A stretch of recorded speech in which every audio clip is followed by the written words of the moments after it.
This podcast is brought to you by Bernie's Tap and Grill. It's family owned and operated since 1954.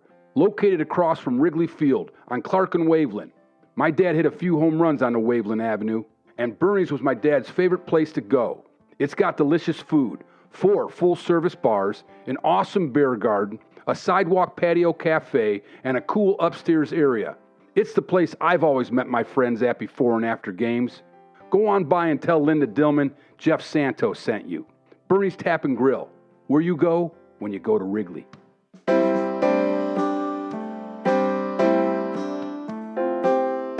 Sit back and relax. It's time for peanuts, popcorn, and crackerjacks. Hey, how's it going? I'm your host, Jeff Santo, and I'm here with my wife, Christie. Hello. Well, this episode, Tommy John talks about his surgery. Yeah, it's pretty unreal. Let me ask you something. When your dad broke his cheekbone, did he have to have surgery? Of course, yeah. He got his cheekbone split in two. And, yeah, talk about another surgery, like could have been career-ending if it got his eye. You know, a lot of things could have went wrong there. Yeah, that was a scary incident in 1966. And he came back in 6 days. Right? And kept his hitting streak going because he broke the record when he got back, the Cubs record, which was 28 games. And then that got beat by Jerome Walton in the 90s, I believe. So was it screws that was holding? Yeah, I you know what? I never asked. I don't know. I wouldn't know how to answer that. Yeah, right? Isn't that crazy? That's crazy. Yeah. He was back so fast, and that's when he wore the flap. Right. The first one to wear the flap, In the National League. In the National, well, it was, a guy used it in American, I forgot his name, but he didn't wear it long. And then my dad made that the permanent flap, and then people followed, which is cool. Yeah, but yeah, that surgery, and so yeah, Tommy talking about his is, wow, can't wait for people to hear this. Talking about surgeries, many people don't know the surgery you went through. Yeah, that was quite a surgery. You were riding a motorcycle. I was on the back. It was Sonny Barger's birthday run. And that was 2015? 2015, we were on a poker run, which all the bikes go to a couple of stops, bars, get a couple of poker plays to see if you win any prizes. And then we were heading through Prescott. And we were in like a pack of 160 bikes. And I heard that sound, like crashing metal. I knew there was a big accident somewhere, and a car rear-ended another car, a pickup. They were watching all the bikes go by, and that pickup came running right at us, swinging right at us. And hit exactly at my knee, just my knee, and missed the fairing. It just barely scraped the fairing, and you kept the bike up. Yeah. And you got us to the side of the road, and... I knew my leg was broken, and we wrote about this in their novel too. This scene. The Ravens in the Rain. And Ravens in the Rain, yeah. Yeah, but that was a terrifying time that we went through, and I was just happy that there were bikers that pulled over, and one was a medic and another a nurse, he reset my leg. Reset your leg. It felt amazing. It was like, the blood flow. It felt great. And then finally the ambulance came, and yes, and that was we went to Prescott Hospital, and I remember the doctor saying, "You're lucky our surgeon is here, our orthopedic surgeon," and he came in and said, "I can't do this." That's how bad it was. And I remember you looking up at me and saying, and I was a mess, and you saying, with not a tear in your eye, said, "I told you I was tough." And because you don't believe me when I get a cold. I'm like, yeah, when you get a cold and you're like, you got the sniffles, and I couldn't believe it. I couldn't believe how strong you were, and it just made me see you deeper. And then they got the helicopter. Helicopter had to get you over to Phoenix, and I had to get back to Phoenix, which was the longest 3 hours of my life, getting back to you, and you went through 2 surgeries, and 2 surgeries, and I've got metal going through the inside of my bones, both leg bones. Yeah. And I had meniscus and all sorts of knee repair I had my PCL, which is reattached. My ACL is gone. It's gone. And Yeah. so, yeah, that's... It was from that time seeing you now and where we've been over the years, and it is a miracle getting back to how you're walking. You don't jog anymore, but what happened to you and me seeing what happened to you right there, I'm so grateful. I remember when I had to straighten out my leg to get to walk again. Yeah. That was probably the hardest part. Yeah. You know, because you're going so many months without walking and your leg is in a bent position and you have to try to flatten it out to get to walk. And you did it. And I did it by strapping my leg to a board. Tough as could be. And I know how tough you are now. I mean, I knew it after I saw everything, and then you said it to me, and it has been inside of me. It will never leave me. You are as tough as they come, babe. Oh, thanks, babe.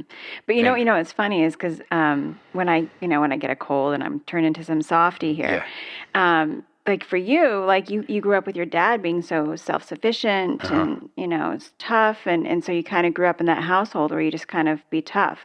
Yeah. And so a cold shouldn't get you down like that, because it's like look what your dad had to go through. So it totally makes sense, Well, I don't even know if that was the perception, because I had earaches when I was a kid. So, you have something that's bad. You're in pain. You're not trying, so I don't know about that, but maybe later in my life, I think maybe that sunk in. Yeah, you're probably right. I don't think that. So nobody had a tough cold. I think there were tough colds in the Sano house. Yeah, that's funny. Well, our crackerjack today is Pete Hartmann, friend of mine, and he's a lefty pitcher. I wanted to bring him on as our crackerjack because of Tommy John, and Pete is a baseball lifer. He played minor league ball, got to AAA, was on the cusp, didn't get there, but he spent 15 years in Major League Baseball. He traveled overseas to play it. He has coached it till to this day. He still coaches. He's a high school coach now.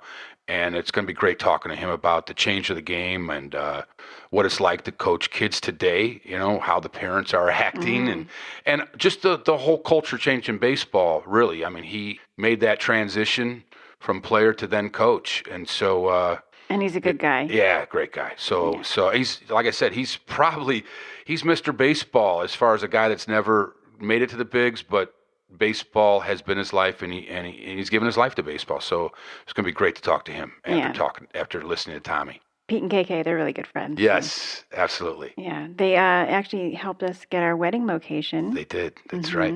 That's right. Well, here comes the show. Enjoy. Hey, everybody. I was in Encino, California the other day at a meeting, and I get out of there, and I'm hungry as can be, man. And there's traffic, LA traffic. And I'm thinking, I got to get some side streets here like my dad did in Wrigley. And I wind up at Coldwater Canyon and Riverside Drive, and there's Gino's East Pizza. Boom, park the car, go inside, and I order a tavern pizza. Cheese and sausage, my favorite, top 3 foods of all time. And there's the owner, Dan and Todd, and they're like, hey man, you're on the TV. I'm like, yeah, right, guys. They love to razz me once in a while. And sure enough, I was. My dad's documentary from MLB was playing. But I had no time for that. I had to eat my pizza. I devoured that thing in a minute. I was so hungry. You got to go to Gino's East for the greatest pizza around. Gino's East, LA. Put it in your Google's map right now. It's going to be our place to go, me and Christie, on Friday's happy hour. Go to Gino's East, right near Coldwater Canyon and the 101. Put it in your Google's map now. We'll see you there. Did you know, like, when you faced a guy, let's say, you faced my dad quite a few times, right? I just blew him away. 4-seam fastball. Boom. What is your approach to a guy like I would just love, because I've never asked someone like you, like, what did you think of my dad when he got to the plate? What'd you throw him? Well, I knew what he liked, and I was a 2-pitch pitcher, so I'm going to throw you probably the first pitch I would throw him would have been a curveball to see how he reacted to it, and then I'd throw fastballs away, curveball down and in, fastball away, and that's the way I pitched. And if you kept making out, why do I want to change? Wow. If you're not making out and you're hitting the ball, I change. Was there a hitter that you thought had your number at times? Were there a few of them? How did that go for you? And if there was, what did you do with them? Well, the hitter that hit me the best was a guy his name was Ned Yost. Really? Wow. He was 12 for 14 off of me. Oh, my God. And when they told me that, I went, what? He was? I mean, no, come on. That can't, come on, But he was. And he was just 12 for 14. But the best hitter I ever saw was Wade Boggs. And what was it about him that you thought he was the best hitter? What would he do differently? He knew the strike zone very well. And he would hit the ball to left field off of me because I pitched him. I threw the ball one place on the plate, low and away to right-handers, down and in to left-handers. And you throw it down and in to guys like Billy Williams, and you're going to be backing up bases. But you know what? He's going to be hitting a lot of ground balls, too, and that's all I wanted. To keep the ball on the ground, and you got a chance to get out. Well, right. I read a thing, Tommy, that when you went to L.A., there was was it a pitching coach, Red Adams, that had you throw a soft fastball? Red Adams, Dwight Red Adams was an outstanding pitching coach. And the best pitching coach I ever had was with the White Sox. His name was Ray Berries. And Ray taught me, get the ball out of your glove early, get your hand up, boom, and throw. And that's all he taught me, and that's what I did, and that's the way I pitched. And when I got to L.A., Red Adams was of that same mold. Get the ball up and throw. And, the good pitching coaches that I was around never taught me pitches. They just kept me in the mode that I could pitch. Now, there was a pitching coach that everybody loved, and was a guy named Johnny Thane. And Johnny Thane, you could have pulled Perry Van Winkle out of the stands, and he could have coached me better than Johnny Thane. Whoever Perry Van Winkle is. Why was that? What was he doing wrong that you just couldn't take in? He was trying to change my pitches. He wanted me to throw the Johnny Thane curveball. And I threw the Tommy John curveball, and that was the way it was. And we never connected. How do you navigate through someone like that? It seems like you were pretty confident in what like you just said. You going back when we first talked, you knew what you could do and you knew what you couldn't do, and you stayed away from what you couldn't do in situations where couldn't do. Yeah, when the game got down, when it got to nut cracking time, that's it. That's what you go. Yeah. That's it. And so, go ahead. Saying, throw the breaking ball. Okay, and he made me a breaking ball pitcher, and I wasn't a breaking ball pitcher. I was a sinker ball pitcher that had a curveball. Yeah. So how do you get out of that box? How do you get out knowing that he's telling you something wrong? How do you get out of that box as a player? I'm not doing that. You just ignore it? Have enough balls to tell him that you didn't want to do it. Yep. And live with it. Yeah. Live with it. And, that's the way it was. Yep. Yeah, and Johnny Thane was okay. I mean, he was good at what he did. I mean, he had some great pitchers, but I was not one of them. Yeah, everyone's different. Exactly. Yeah. And that's great. I mean, that's the way it should be. I mean, you knew yourself better than anyone else did. So, I mean, Johnny Thane ain't pitching for you. So when the 74 season ended, Tommy, yep. Yeah. What happened to your elbow? I mean, how did the Tommy John surgery, how did that come to be, and did you think it would be what it's become?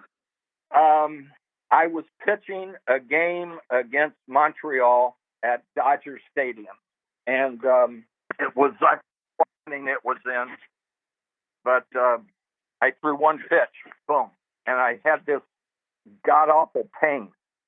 I mean, you have sore arms and you have a little pain, but you throw it out and it's fine. This pain, I've never had before.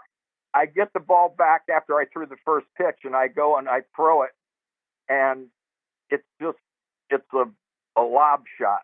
Wow. And I get the ball back, and I'm going, oh, man. Oh, I've never had that pain before. So being valedictorian of my high school class, we're going to try it one more time. So I get the ball, and I throw, and this ball goes woo up. And so now it's 2-0, and there's 2 runners on, and I walk off the mound. And Walt Alston is coming past me, and I said, Walt, I've hurt my arm. And I go to the dugout, and our trainer was a man named Bill Bueller. And I said, Bumler, get Dr. Job. He said, I've already signaled him. He's on the way.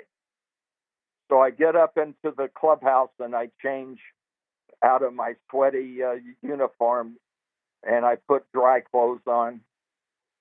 And back in that era, sports writers and sportscasters and TV people could be in the Dodger clubhouse all over the place. There was the only place that you could go that the writers weren't allowed was the training room. Mm. And so we go back there, and I remember Mike Marshall was there, and Mike was going to examine my arm. And we get through, and Dr. Job just looked around, and he said, well, why don't you come see me tomorrow around 2:00 at my office, okay? I said, okay, fine. So I go and I ice my arm down, and I go shave, shower, go out. My wife and I go home. I see the next day, I go to see Dr. Job, and he said, I didn't want to examine you in there because of all those guys, and if I said something wrong, it would get a, hey, yeah, you got it. We have 2 dogs, Arnold Palmer and Jack Nicklaus. Oh, that's great, man. Those are great names. What type of dogs? They're brothers from the same litter. One's black and one's white. It's a Maltese and a Chihuahua. They're called Maltese. Oh, and, wow. The white one is Arnold Palmer. He's the Maltese. And the black, long-haired Chihuahua is Jack Nicklaus. Do you have a favorite one or the other? Which one do you? Or are they both? No. Jack is the ultimate dog. He is the sweetest, kindest dog in the world, and Arnie is a heathen. Oh, that's good. We love dogs. My wife and I, we don't have kids. We have 2 dogs. We have 2 Boston Terriers, so I love that. So that's great. But anyhow, going back to Dr. Joe. We go in, and I see him, and he said, I want you to see this doctor. He knows you're coming. Okay, so I go down, and now back in 1974, they didn't have MRIs. They only had X-ray. Right. And all X-ray does is show you the bones. So if the bone's not broken, there's not much they can do for you. So anyhow, I go and I see the doctor. I go see Dr. Job, and he said, he concurred to what I said. We think you've torn a ligament in your elbow. And I said, what does that mean? He says, well, what we're going to do is put you in a splint and let you rest it for 6-8 weeks and then come back. And if we're lucky, it will have started to heal, and you can pitch again. Okay. So I put it in the splint. I come back and I start to throw, and it was as sore then as it was when I first heard it. Wow. Right. And we get down to a point that I said, Dr. Job and we'd sit there and talk, and he was more like a father to me than he was a doctor-patient. It was father-son. He said, I can fix it, but he said, I'm not really sure if you'll be able to pitch again. And I said, well, if you don't operate on it, he said, you'll never pitch again. And I said, that kind of makes it easy, isn't it? You do the one that you got a chance with. Okay. Yeah. So we had the surgery, and so September 25th, 1974, he operates on me and takes a ligament out of my right forearm and transfers it into my left elbow, and that's the Tommy John surgery. 2 days later, my daughter Tamara was born. So, it was kind of good that I had the surgery, because then I could be home and help take care of her, and it's your first child and all this, and but to go and have it in a cast for 6-8 weeks, and then I start throwing, and Dr. Job said, you can start throwing. So I got in the backyard and got my wife's softball glove down, and I started throwing to her. And the reason I did that is I knew that I wouldn't throw hard. Yeah.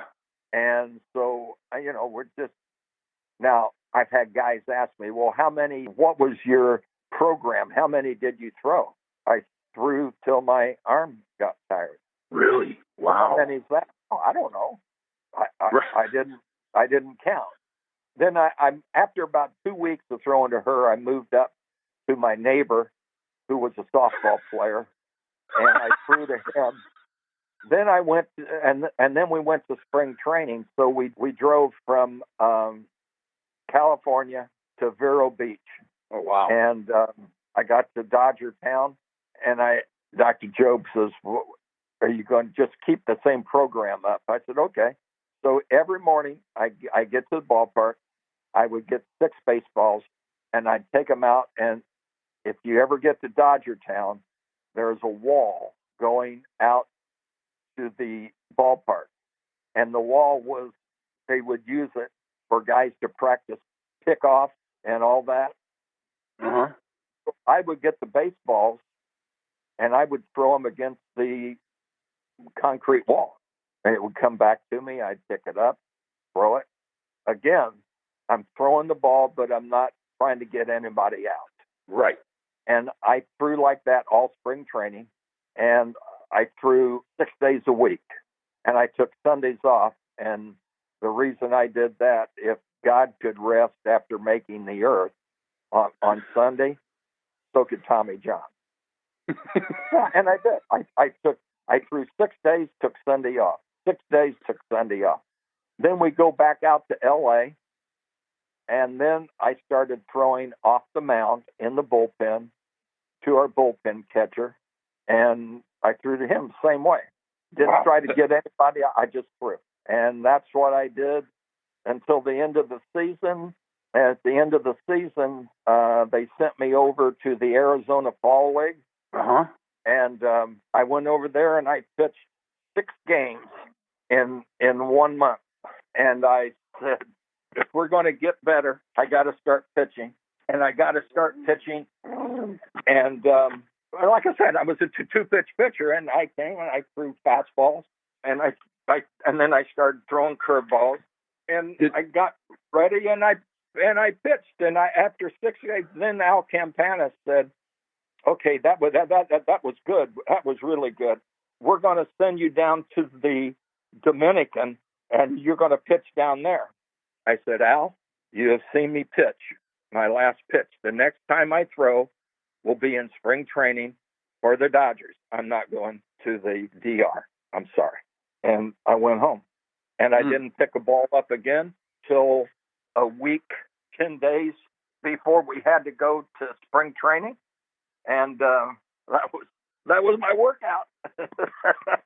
Wow, man. Now, did you know? So Dr. Job knew that. Okay, you're going to throw, but you're only going to throw not hard, but for a whole year. You're going to throw, but not push Yeah. it. Was that the plan from day one? Like he knew you were going to be off a full year. Oh yeah, he just said, there's no sense in me trying to get back ready to pitch because I wasn't going to pitch. Right. And it was just you just exercise for a year, and then we'll see what happens. So your thoughts throughout that, did you feel like you're going to get there, or did you think, oh, I don't know if this is going to work? Were you ever doubting the process? Never.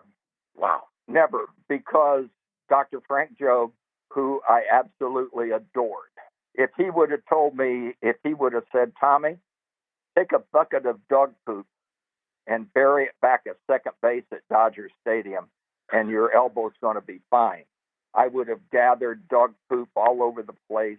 I would have come with my spade, dug a hole back in Dodgers, because that's what Dr. Job told me. And I trusted him. I believed in him. And Tommy, what was different for you with the surgery when you started to pitch again? Was there anything different, or was the awareness, the second chance, the kind of thing that kept you going to another level? I was fine. I threw the ball, and I knew that, could I throw as hard as I did before? I don't know. We'll find out when I get into, when I get down the road. But I just threw the ball. I threw it every day, 6 days. And then, like I said, I took Sundays off. And when you tell guys that now, they go, oh, my God, what was your pitch count? I didn't have pitch count. I just threw. So my arm got tired. But when my arm got tired, one day, maybe I threw 75, 80 pitches. The next day, maybe I threw 50 pitches. The next day, maybe I threw 100 pitches. I threw till my arm got tired. Yeah. And then you build your arm strength up that way. And when you let it loose, when did you let it loose and knew, like, oh, I'm back? When did you know, okay, I'm here again? When I was pitching in the Arizona Fall League to these kids. I would. Yeah, because I'm trying to get batters out. And you aren't going to get batters out throwing puffballs to the plate. Right. And that's when Campanis told me that they were going to send me to the Dominican. No, you're not. You've seen me, and what you've seen is what you've got, and I'll see you next year in spring training. That's an amazing story, man. And now, what do you think of it all now? How many people have gotten that surgery because you went through it first? God. One of the guys that had it, he said he's the second person to have Tommy John surgery, a pitching coach named Brent Strom. And he said, now, had the surgery, if you couldn't have pitched, you would have had Brent Strom's surgery. But because you came back and you pitched well, you had Tommy John surgery. And now I don't know if he was the second or not, but I know Brent had the surgery after I had it. But I had it, came back, and it felt good, and I kept throwing, and I didn't do anything crazy, but I just threw. I threw the ball, and it felt good. I kept throwing. Wow. Did you ever feel pain again in that elbow the rest of your career? No. That's never. Amazing. Never. Amazing. What was that like coming back? Were you aware, like, okay, I'm really getting a second chance here? Did that hit you hard? Well, I knew that, but I wanted to play baseball ever since I was a small boy. And I hurt my elbow, and God took it away for a while, but now He gave me a chance to come back, and we're going to come back and try it again. And I got a second chance, and I'll throw, and if I hurt it again, we'll see if we can operate on it again. I'll get a third chance, and I'm going to keep throwing until the big man up in heaven says, Tommy, come home. You've gone long enough. That's beautiful. It's beautiful. Tommy, when you do get in the Hall of Fame, and you will get in there, and I hope it happens next year for you, right? You're up again next year? Yes, I am. Yeah. And that committee that's voting in 2024 is a committee of 15 players in your era. Am I correct? Players and front office people, and I don't know, whoever's on that, veterans. But hopefully they'll look at it and say, Jesus, this guy's done so much for the game of baseball. He should have been in a long time ago. Tommy, you're in. Yeah, I hope that for you too, man, because you deserve it. And I feel, again, I go back to my father, you guys are pure baseball players, pure everything. Wanted to do it from you were a little kid, and you did it. And you did it your way, Right. And doing it your way was held against you, which was wrong.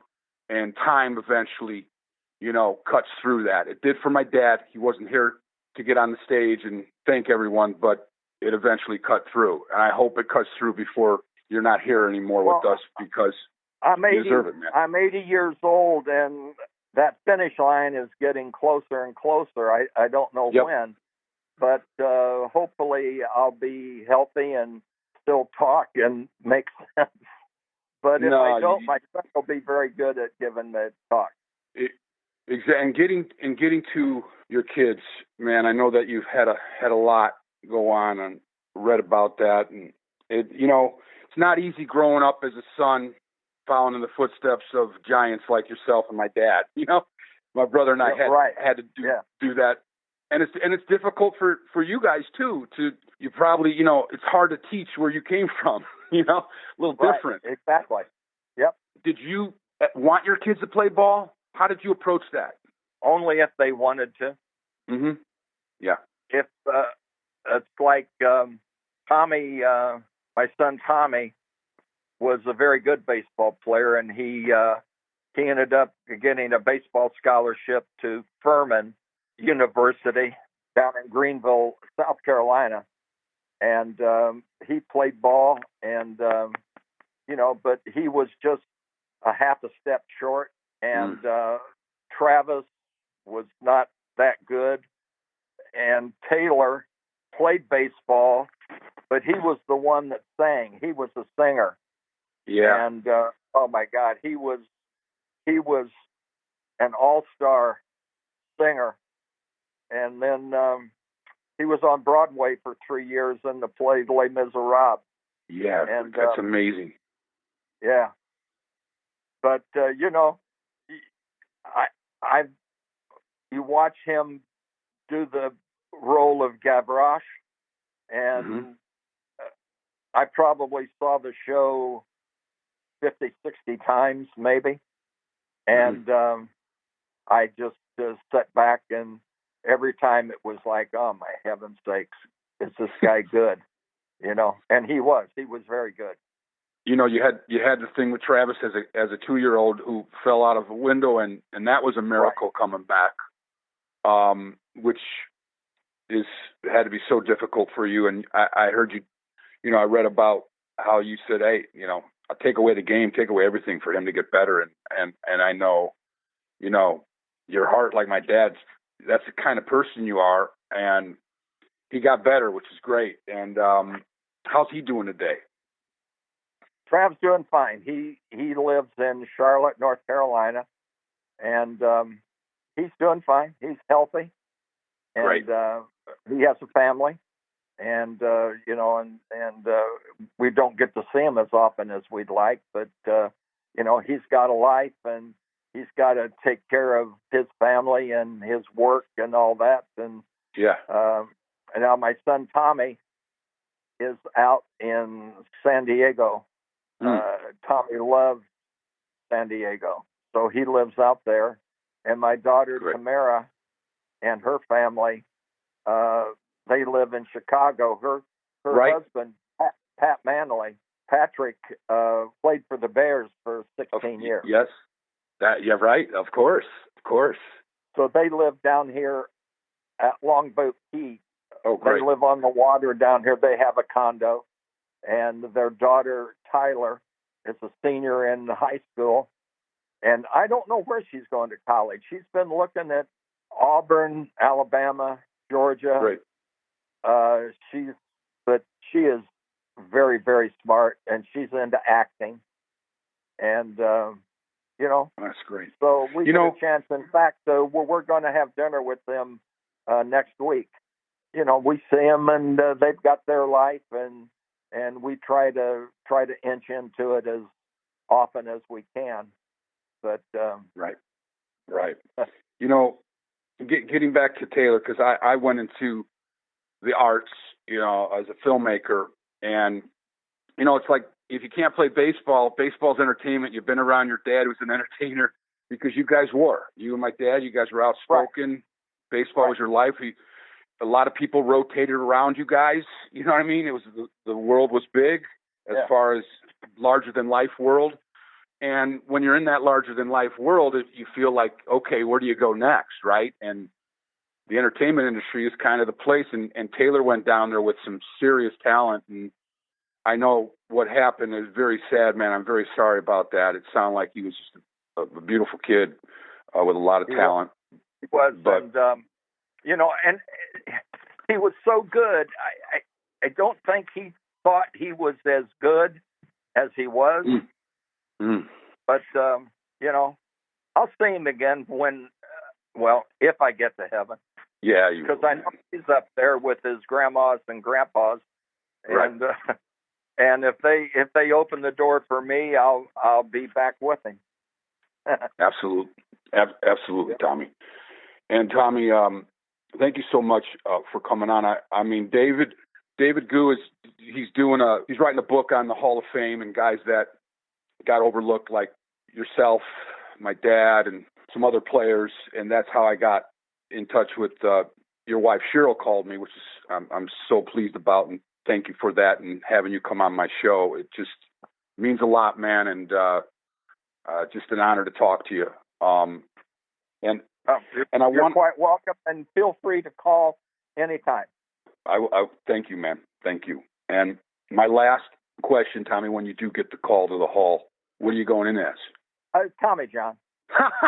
Right on, man.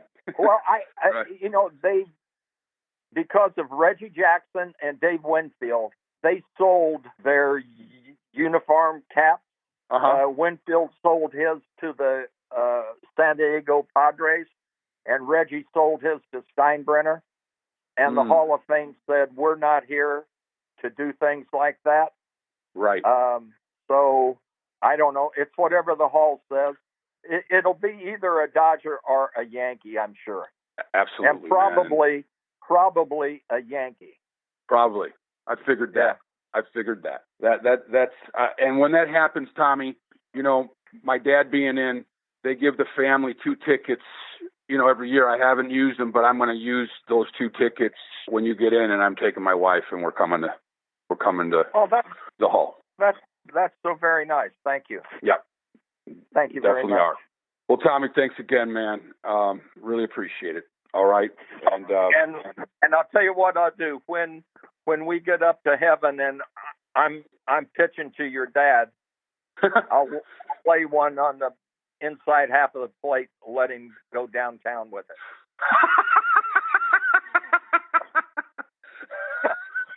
That's beautiful. Oh, that's awesome, man. Oh, that's great, Tommy. It was a pleasure talking to you, Tommy. Okay, I'll see buddy. You up the road anytime. A little bit. I'll see you at the Hall, bud. Okay. Thank you, man. Take care. Thank you. Bye-bye. That moment was brought to you by the Audio Suite, a sound recording, design, editorial, and mixing company for film, broadcast, advertising, music, podcasts, audiobooks, and multimedia industries. The Audio Suite provides high-quality services at cost-effective solutions to meet your post-production needs. Voiceover, narration, ADR, sound design, sound effects, editorial and sweetening, recording, mixing, mastering, audio restoration, and more. The Audio Suite will get you to the finish line on time and on budget. Steve Harrison, owner, designer, mixer, has decades of experience and has worked with various clients from HBO Films to Penguin Random House, to us, Santo Films. When we needed post-production mastering for our independent film Dead in 5 Heartbeats, the Audio Suite was our go-to place. Steve is knowledgeable, reliable, and always delivers the highest quality. Go to www.audiosuitestudios.com. We highly recommend. Crackerjack. Hello. This call is being recorded. Jazz Winder, Pete Hartmann. It's Jeff Santo. Jeff, buddy, what's going on, man? Great hearing from you. You're my crackerjack call, buddy. I'm sure you're on a baseball field right now. Are you? Well, that's funny that you say that. I'm actually driving to a baseball field to help these young cats out as far as teaching the game the right way for a tournament. So, yep.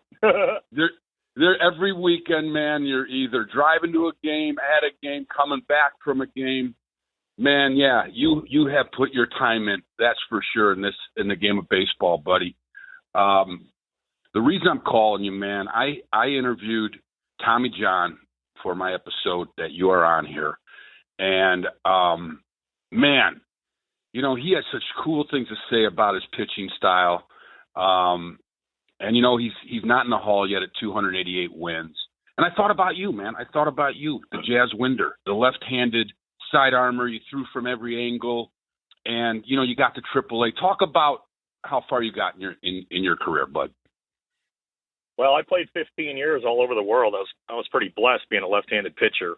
Got drafted in 1993 by the Texas Rangers, and I thought I was going to be a Texas Ranger for the rest of my life. Then you find out that it's such a business, but you got to go out there and you got to be consistent with what you do. Played all over the world, Mexico, Dominican, Venezuela, Italy, Taiwan, and obviously here in the States too. And you just have to continue working hard and be consistent at what you do. And I think that has to do with life in general as well too. Yeah, man. What do you think kept you from getting to the next level, the bigs? I mean, you came so close. What do you think it was? Well, I think you have to be at the right place at the right time. I don't wake up one morning regretting anything as far as my career was concerned. You know, I was in some spring training, big league games. You just have to be at the right place at the right time. And if it works, great. If it doesn't, you just got to keep on. You got to keep balling, man. And if you get the call up, God bless you. If you don't, you just got to keep on moving forward. And I was very fortunate to be able to travel all over the world. And I think that was my big leagues. Right. Absolutely. And you know, but when you're at AAA like you got to, Pete, and every kid, you have the dream. Did you have the dream since you were a kid? Yeah, I think right when I popped out of my mom in the hospital, my dad rolled me a baseball and said, "Hey, you're going to play baseball." And I think I just kind of took it wholeheartedly. And that was my dream. That was my passion. And, you know, coming through high school and junior college and college, and you just had to, again, go out there and produce and be consistent. And, you know, hopefully you open up some eyes. And that's what it's all about. And that's what I try to teach these young kids today. Yeah, man, I want to get into that in a second. But getting back to how me and you met we played for Marley's over 30 league in Arizona, which was a lot of fun. But I got to tell you, man, I've been around a lot of baseball players, and I saw you on the mound, and I was totally impressed. I mean, you know, you were done with the game as far as professionally, and yeah, you were having fun. But boy, man, you could mix it up, and I just started calling you the Jazz Winder because I was like, man, this guy can throw from every angle, left-handed, and also, buddy, you popped one in the gap. Like, it just popped off your bat like a big leaguer. I'm like, this guy can hit too. And, you know, you had the goods. And it goes to show, like you said, it's a lot about timing. And I got an email from a guy from our podcast and said that, you know, he was in the Cubs minor league system when my dad was playing. And he's like, I didn't get up to the bigs because it was your dad, Beckert, Kessinger, and Banks, you know, and sometimes there's just a wall of great players in front of you. Is that something that happened with you too? Well, yeah. I mean, you're around everybody. And one thing that I was taught at a young age is that you can only worry about yourself. It's out of your hands. If you can go out there and produce and like I said, open up some eyes or be consistent and be that high leverage guy that they might be looking for or be that consistent starter, it's just you have a wall in front of you, but you should be able to break down that wall at any time and just show them what you can do because you're a commodity and they're bringing you in for a reason, whatever level that's at, whether it's rookie ball or A ball or double A. And just keep on building it, climbing that ladder. If you can climb that ladder and get to the highest echelon of the game, that's awesome. Yeah, man. And you didn't get to the bigs, but then you took all your experience over the years, and now you've been teaching ever since. I mean, you literally, man, you have been dedicated to baseball your life more than most pros. What is it about the game that made you become so dedicated to it? Jeff, I'm just too passionate about it. I love the game. I'll sit there and watch baseball 24/7. I'll watch the Major League Baseball Network, the MLB Network, listen to guys like DeRosa, Plesac, guys that have played the game before, Harold Reynolds.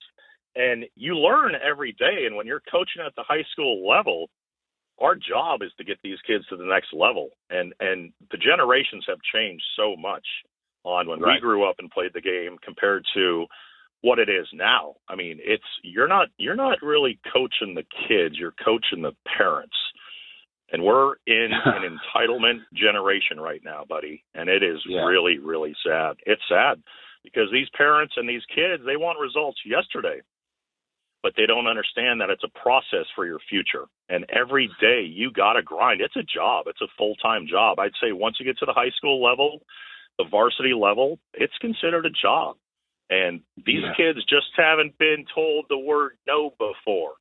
They don't know what discipline is. They don't know what responsibility and accountability is. And then when you say no to them, you can't do it, or you got to do it this way. And we're going to teach the game the right way. And you have to have a good foundation. You can't put a roof on a house if you don't have the foundation of the house. Right. And these kids need to have the foundation before they can get the results. It's really frustrating because, again, you're trying to give these kids the right information to go out there and do what they need to succeed. But I also have to push you to fail so you know how to succeed, because these kids have never succeeded before. They've never failed before. They just want the results yesterday, but they don't know how they got there. And when you get to the higher level, I'm sitting there living in Arizona. I watch the Diamondbacks. I watch the Twins because I'm a huge Twins fan. And I want to pick up the phone and call the president of the team or the dudes that I know at those organizations going, why are you doing this? Why is this pitcher throwing this pitch in this situation? But I think at that higher level, their hands are tied and they just they can't do it because you have agents involved and you have all this other stuff involved, but they want to say something, but if they say something, they might all of a sudden get an email or text message, 10 minutes later going, why'd you say that to my player? Now we're going to have a fight. It's just, the game has changed so much, but you have to fail before you can succeed. And if you look at this game getting to the highest echelon, every hitter in Major League Baseball that's in the Hall of Fame for the most part has average career 300, let's just say, right? So they failed 70% of their career. Tell me another job in the world where you can fail 70% of the time and get paid millions of dollars. I want to know. Well, not only that, man, and you're looking at some of the starters that are big-time starters for their team, and they're getting pulled in the fifth and sixth inning. It's like they get into a little bit of a jam, their manager takes them out. I'm going, what's going on, man? Let them get out of their own jam. And I feel like, these managers, a lot of them, and I'm sure it happens in high school all the way through, are micromanaging. And it's to a point, like we've talked about, keep it simple, right? It's just like, let these guys play, man. Put the same lineup in and just see how it goes. If a guy hits a home run and a grand slam and a double, play him the next day, because baseball's about streaks, man. Don't sit him for 4 games. I just feel like there's so much of that going on that the manager could almost blow a game more than help them today. Well, and that's a valid point. I'm gonna bring two valid points to talk about what you just said, because I was listening to, obviously watching the Astros Twins game yesterday, and Adam Wainwright, who just recently retired, he's one of the speakers or announcers with AJ Brzezinski, and they're talking. Now these guys have played the game. They've been in the clubhouse. They're talking between the lines. Whatever's coming out of their mouth is very, very valid, whether you agree with it or not. But they've been there. They've done that. One thing that Wainwright said that caught my attention was you have to, like we talk about building foundations, right? So if you get to the minor leagues, you get drafted, God bless you. Now you're working your way up the ladder and trying to get to the big leagues. they are not allowing these pitchers to go deep in the game. They're going, okay, you're on a pitch count. You can only go 4 innings. Well, if your mentality in the minor leagues is I can only go 4 or 5, and then I'm getting pulled, and then I'm going to 7 different relievers to hopefully get the win, whatever happened to the Nolan Ryan attitude and going, I'm giving you 9, and you're not pulling me out of the damn game, good luck to you. And that has to coordinate with watching the show MLB Tonight, and Mark DeRosa was on. This was the other day, and I love this, Jeff. This was phenomenal. He goes, you look in dugouts nowadays, and he goes, guys that have played are guys that have been in the dugouts, and they have a uniform on. He goes, you look in dugouts nowadays, there are guys in the dugouts that have uniforms on that have never stepped in between the lines before, and you're dealing with all this analytical crap. He goes, get those guys out of the dugout and put them somewhere else. They don't need to be in the dugout and just being a little mini-me following somebody around. Get them out of there. And now that's one aspect of the game, but I don't need you in a lineup and going, well, we're at 57 pitches right now, and the analytics say that you should do this.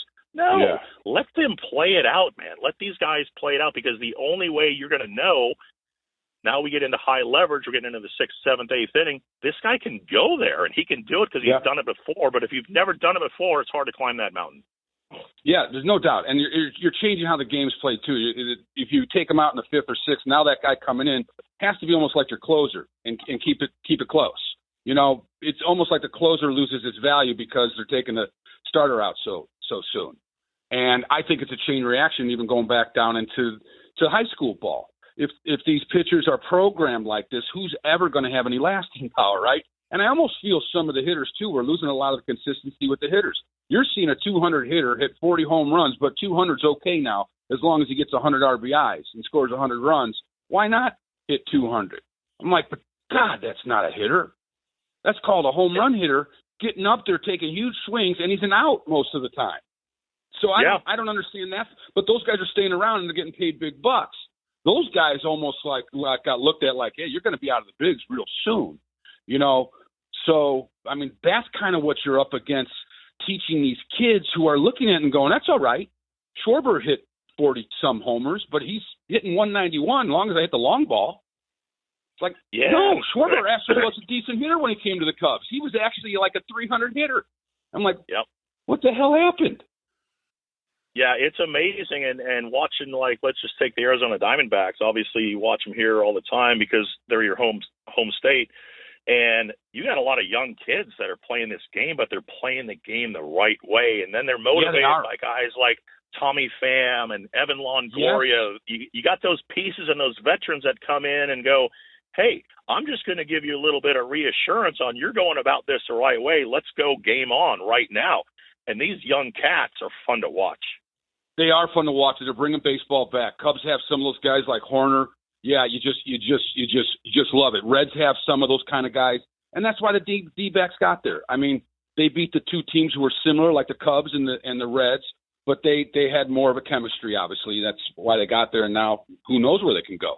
But you're right, man. I love seeing those guys that get up there to really hit, and think about average. Think about moving the guy, from second to third. Nobody out. Those kind of guys, not just going up there swinging for the fences, and still they got power, and that will come. And it's getting back to that, and I love that, man.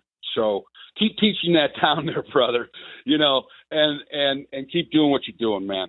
I love it. Yeah, I appreciate it. And that's what we try to do is giving these kids as much information out there and giving them the answers to the test. Now, it's up to you if you want to take the test or not and learn from it. But if you just think that you can just go out there 2-3 times a week and something's going to be handed to you, there is still a human element, and it's called you have to earn your jersey. You have to earn your position, because you have to look at yourself in the mirror and go, what do I bring to the table to make myself better and make my team better? And it comes down to, are you coachable? Are you willing to go to the next level and understand? You might not agree with everything that we teach, but you're going to get the right way to go and play this game as far as respecting the game and playing the game. Totally, man. And Tommy John said it great to me. He said, I knew what I could do, and I knew, most importantly, what I couldn't do. So when I got into those tough positions with the hitter, or runners on base, I knew I'm going to go with what I knew I could go with, not the ones that I'm iffy about, right? It's like you could throw a certain picture, not so, but no, now I'm going with the stuff I know I can use, and he would say, yeah, sinker away. That's cool to hear, right? It's like people don't think about not what to do. Don't do that because you'll lose.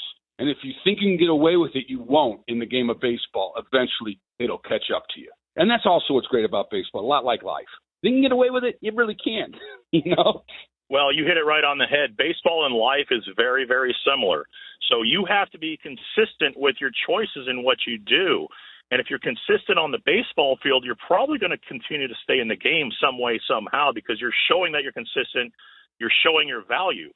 If you continue making those same mistakes, you're going to be out of the game really quick. And that's like life, too.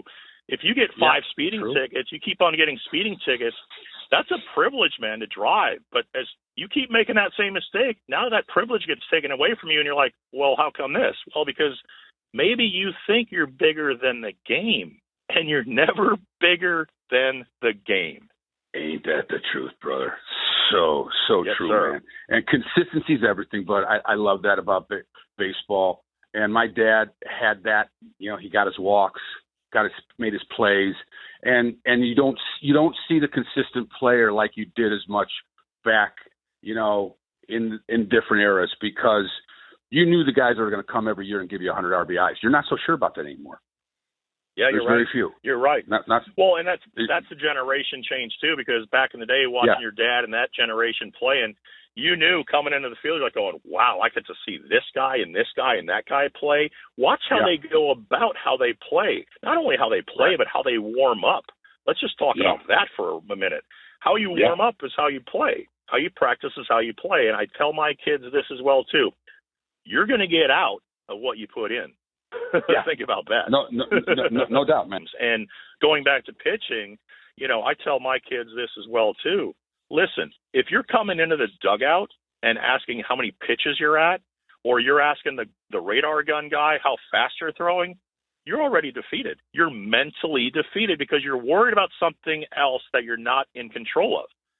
Worry about what you can control and go as far as you can. Here's another thing. Who has goals and aspirations? Every game that I pitched in as a starter, I had a goal, and my goal was I'm going to throw a perfect game today. If I can't throw a perfect game today, I'm going to throw a shutout. If I can't throw a shutout, I'm going to throw a no-hitter. If I can't do that, I'm going to stay in the game as long as I can to give my team a chance to win the game.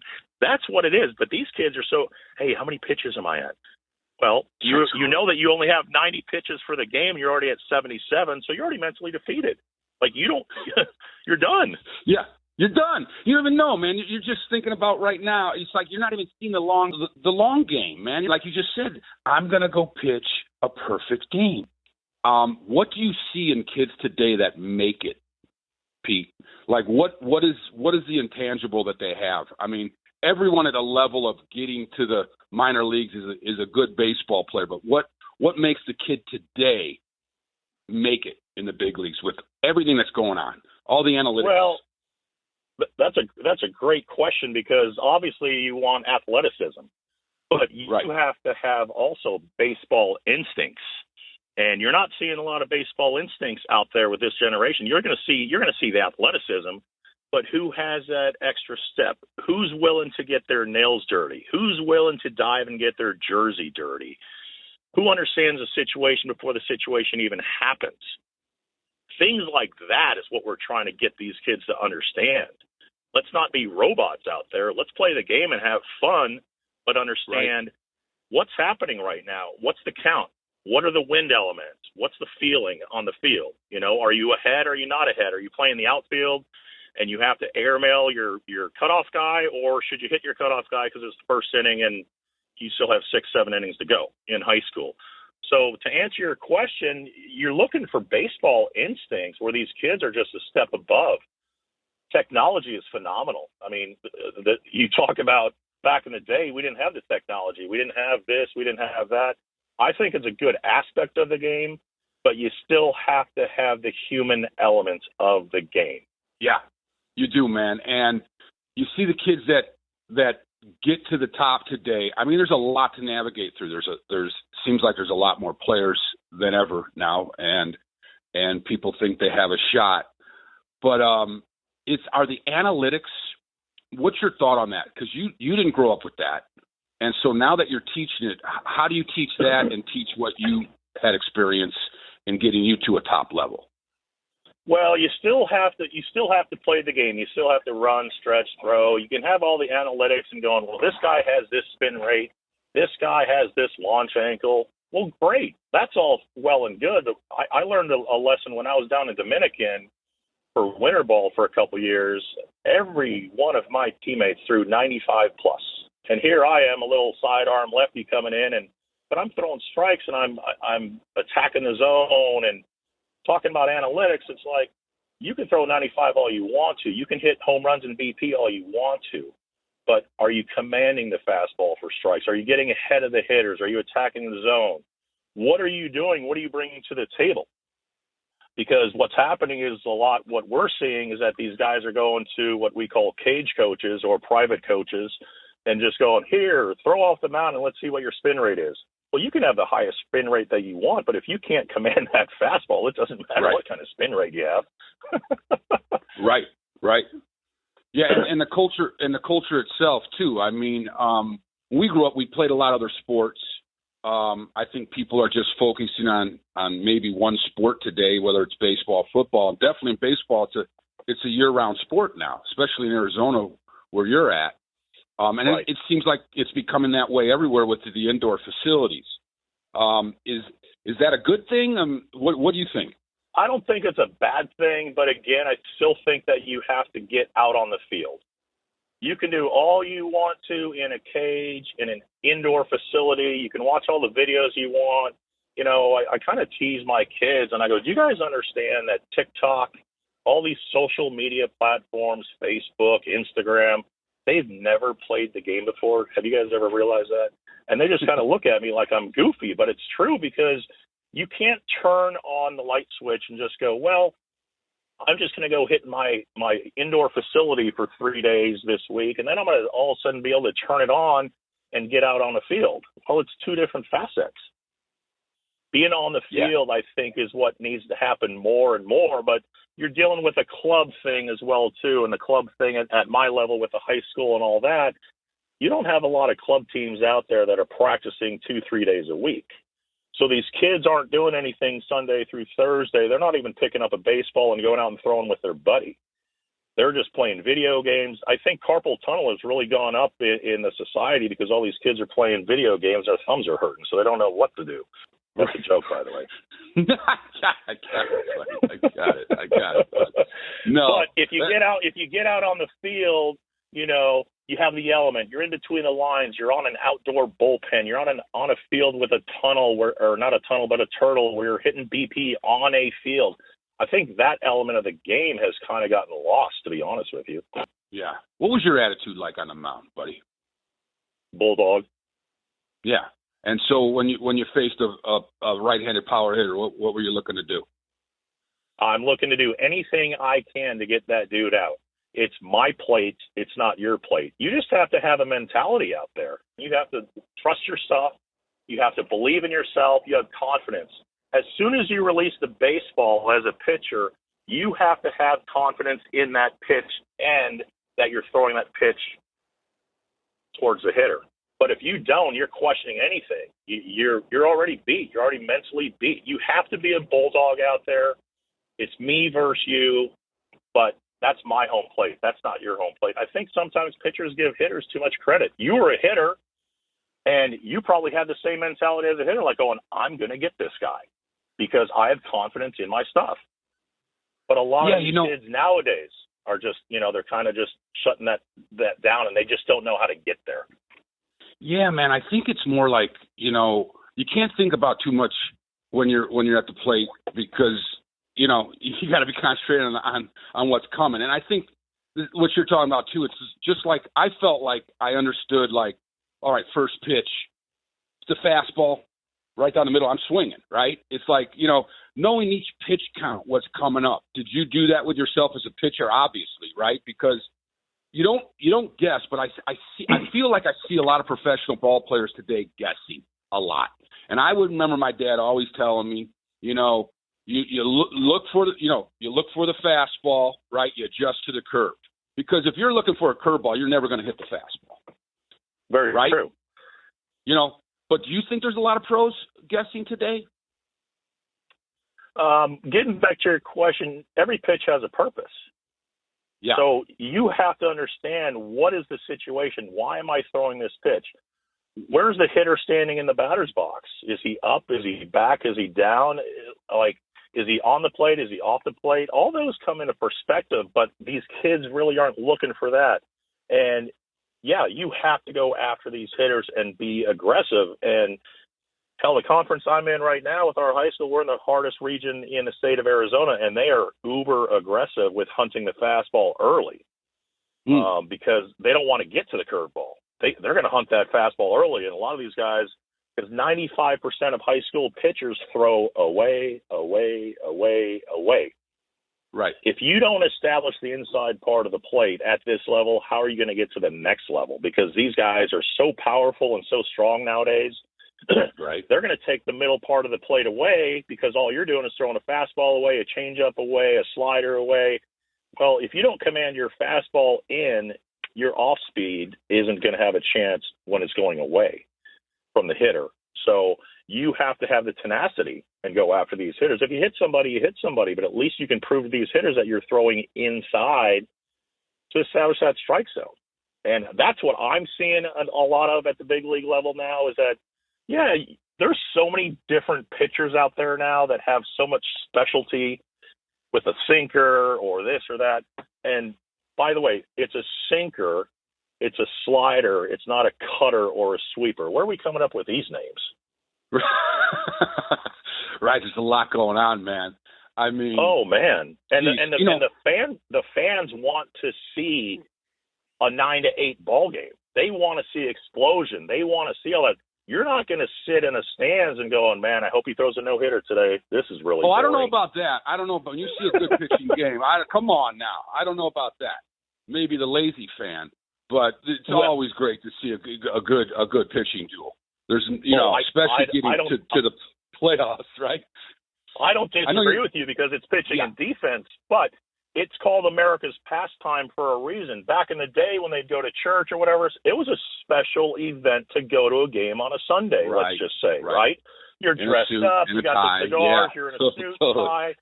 Why are we in such a hurry to speed up the game? Where are we going? What do we have to do? Do we have to run to Starbucks all of a sudden in the sixth inning because I didn't have my coffee? I'm going to this game for a reason. Yeah, but the games were getting long, right? So on TV, no one's going to watch them. So you got to do something. It has changed so much, right? That, it used to move faster back in the day just because there wasn't a lot going on with analytics, everyone checking things out.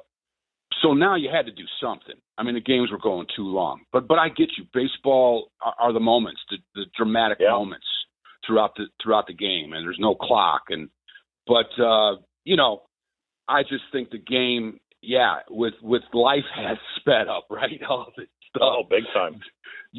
So it's just going that way. We got to find ways to bring back that old place, and keeping it new. But getting to pitchers' arms.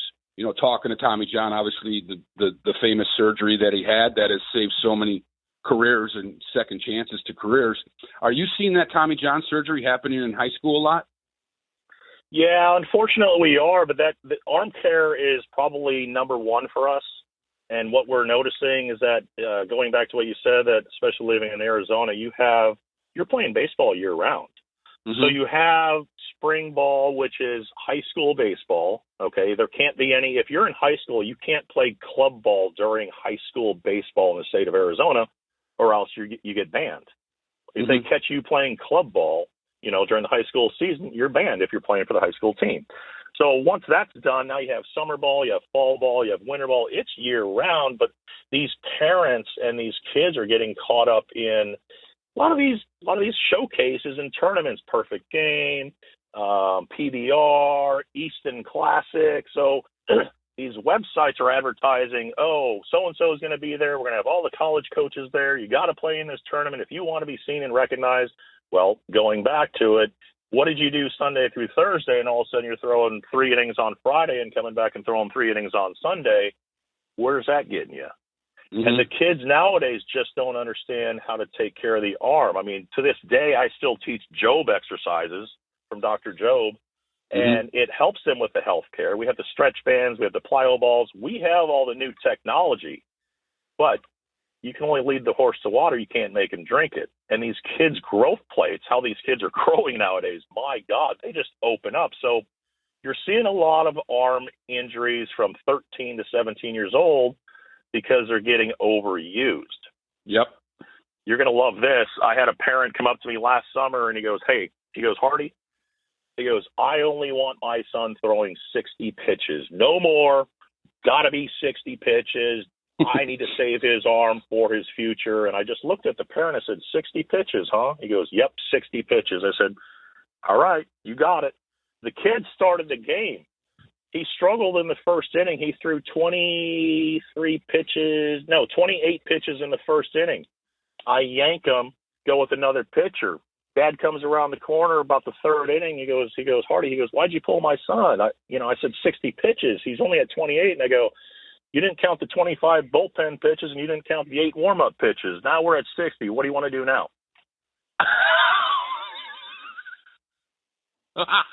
What did he say?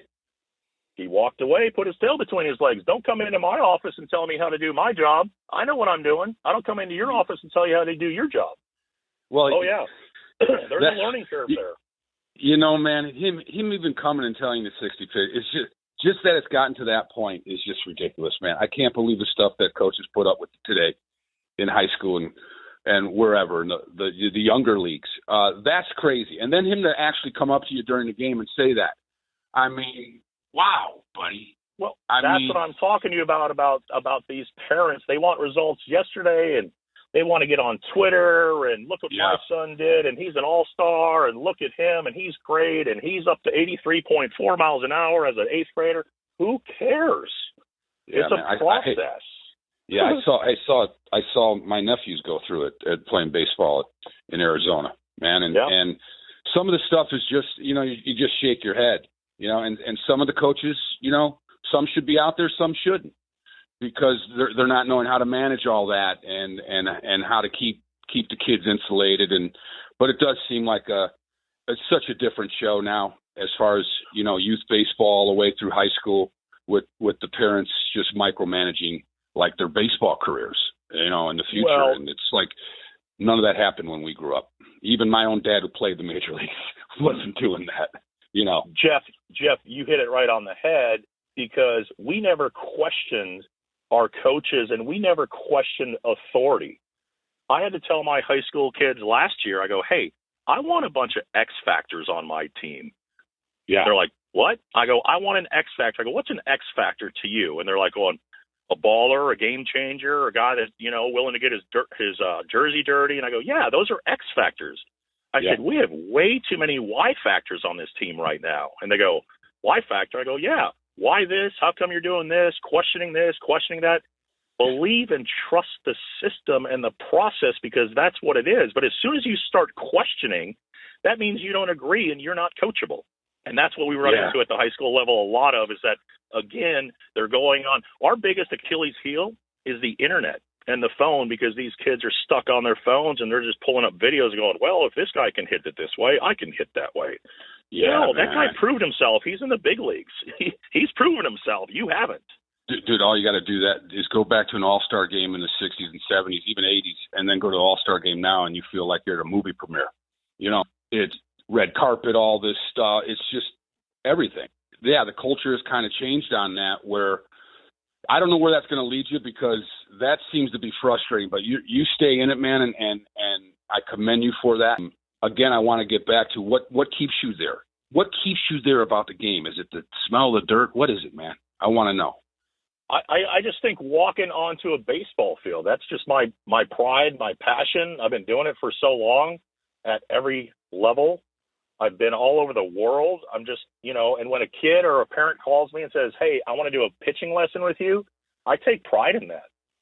And when I can get these kids to the next level and pass the baton, I've done my job. And that's what it's all about, is putting a smile on one kid's face. I go down to Rocky Point, Mexico every year. I've been doing it for over 10 years, and I do a pre-camp down there. I think I've told you about that. And I donate all the used equipment that I get from all the club teams and high school teams up here. And we have 100 kids, and it's a free clinic. It's a one-day gig. And if I can teach one kid one thing, I've done my job to help them get to the next level. And that's my pride. That's my passion. It is, man. Giving back to the community. Yeah, and to the game that you love, and keeping it real. Because I know that if you're on a baseball field, Jazz Winder is keeping it real, and that's a beautiful thing, man. Well, dude, you got an anniversary coming up, and so do I. You're on 15. Yeah. You and Karen. Yep. Congratulations, buddy. I'm going on 13. It's awesome. Congratulations to you as well. Yeah, absolutely, man. Absolutely. Well, I'll be seeing you shortly, hopefully, man, and keep doing all that great work in baseball, brother. I love you, pal. All right. Thank you for being a crackerjack. Hey, thanks for the phone call, Jeff. Have a great day. You too, pal. All right. See you, Pete. See you later. Thanks for listening to our show. Special thanks to our cool crackerjacks, Scott Nelson, Jim McCauley, Debbie Foley, Sherry Matarisi, Terry Rankin-Gurovitz, Terry O'Brien, Gary Tallman, and Anne-Marie Pascule. This show is made possible because of all of them, because of all of our subscribers, and to you for listening. If you want to support the show and be a cool crackerjack yourself, subscribe on our Patreon page by clicking the link below this episode or go to our website, www.peanutspopcornandcrackerjacks.com. And remember to click the follow button to next week's episode always. And leave a review on Apple Podcasts or Spotify. We'd love that. Yes, we do. And don't hesitate to write, give us suggestions, or tell us how you're liking the show. Email jeff.ppcpodcast@gmail.com. Throw those emails my way. Come on. Bring them on. My closing quote. When they operated, I told them to put in a Koufax fastball. They did. But it was Mrs. Koufax's. Tommy John. Toodaloo.